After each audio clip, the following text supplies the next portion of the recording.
Hey everyone, welcome back to our channel. If you're new here, please subscribe. I'd really love that. If you're returning, how you doing? What we're going to be talking about today is more destruction, more fires, explosions, and things of that sort.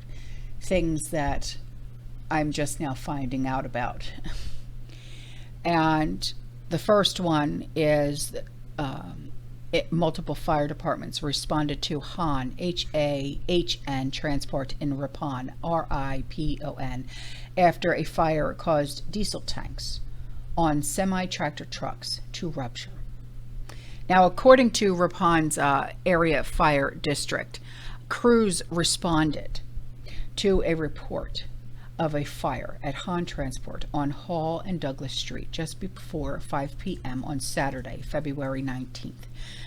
When police and fire units arrived on scene, the building was fully engulfed in flames and was quickly classified as a third alarm fire.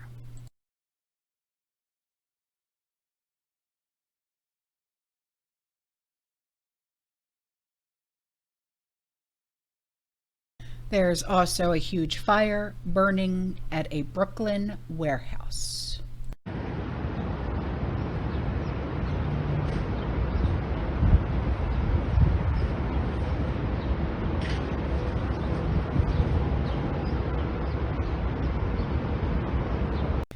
And there's also a hazmat crew being dispatched to the scene of a Union Pacific coal train derailment in Gothenburg, Nebraska.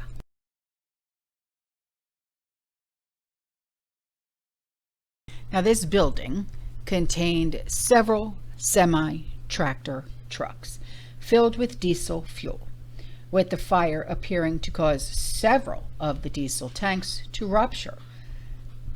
And the ruptured diesel tanks resulted in diesel fuel being spilled on the ground.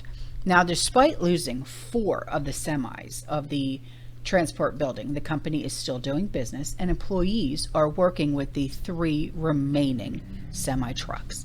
The fire was contained and brought under control, but the building is a total loss. No injuries were reported as a result of the fire, but the cause of the fire is undetermined at this time. Now, the next one, there's a few of them I'm going to be talking about that I'm going to try and cover for you, okay? In Willoughby, and that's W-I-L-L-O-U-G-H-B-Y, Ohio. I know, again. An under construction Chagrin Riverwalk apartment building burned to the ground on Friday morning, with officials saying that it took roughly 23 minutes to collapse. Days later, in an eerie sight, the only things left are 2 emergency brick stairwells. Officials said that the cost of the damages is in the millions. Adjacent apartments were also damaged.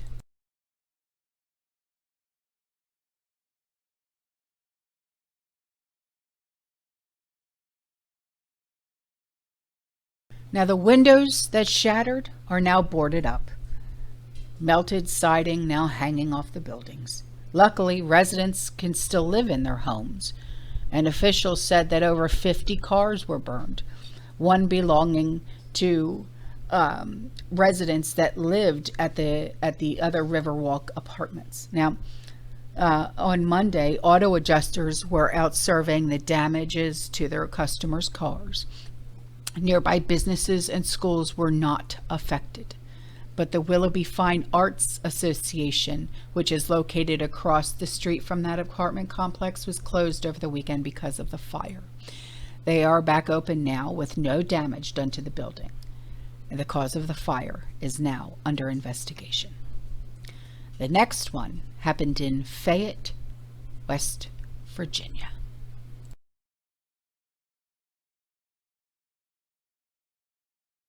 Fayette County right now, a fire at the alloy plant. A live look for you right here. We've learned several units have been called to the scene as the fire started this morning, including the Glasgow Volunteer Fire Department.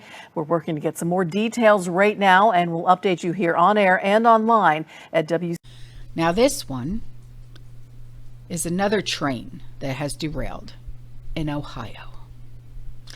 This time in Delphos, Delphos.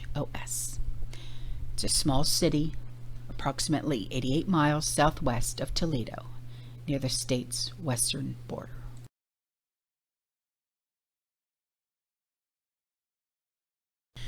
Law enforcement in Delphos were notified about 12:45 a.m. on Sunday that a train running through the center of the city had derailed near a grain elevator. The train toppled a pair of electric poles and shut down several intersections after it jumped the track. There were no reports of injuries, and it does not appear that the train was carrying any substances. The area was cleared by the Delphos Fire Department, and the community of East Palestine is on the opposite side of the state from Delphos. Okay? All right. I think that covers it for right now. All right, guys, I'm out of here. I'll see you in the next one. You stay safe, you stay positive, you keep prepping, and as always, fearless.